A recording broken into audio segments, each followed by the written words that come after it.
Friends आपण माने तो जानिछंती आसंता काली शिवरात्रि हेउछि ए वर्षर सबुठारु विरल शिवरात्रि।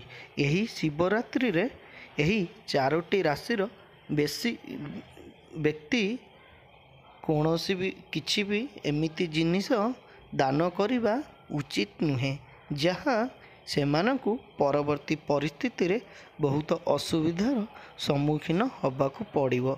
एही चारोटी राशि हला सिंह राशि, कन्या राशि, कुंभ राशि और तुला राशि। एही चारोटी राशिर लोक मानंकु आसंता काली एमिति किछि जिनिस अछि जहाँ दान करिबा उचित नुहे।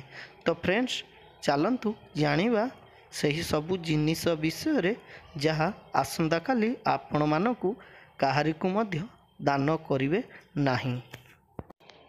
फ्रेंड्स एही शिवरात्रि दिन आपण माने लुण काहाकु दान करंतु नाही। जदि आपण दोकानी होइतिवे ताहाले चलिबो। आमे आपणकु घर विषय रे कहूचु।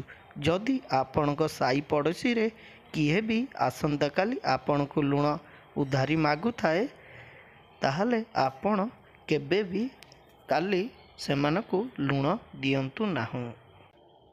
द्वितीय रे हेउची धन। जदि आसंता काली आपण मानकु किए भी किछि टंका उधारी रे मागुछंती ताहाले आपण काहारिकु भी टंका दियंतु नाही, कारण शिवरात्रि रे काहाकु करज दबा उचित नुहे। तृतीय रे हेउची लंका। आपण माने तो साई पड़ोसी होई समस्ते चलुछंती। जदि आसंता काली केही भी आपणकु लंका उधारी मागु थाए ताहाले केबे भी आपण लंका दियंतु नाही। चतुर्थ बा शेष रे हेउची आसंता काली महाशिवरात्रि रे आपण माने जदि शारीरिक संपर्क रखियाकु चाहुचंती ताहाले यह बिल्कुल करंतु नाही। यह करिबा द्वारा आपणक घर को माँ लक्ष्मी आशीर्वाद रहिबो नाही एवं करिबा द्वारा लक्ष्मी छड़ा होई जिवे।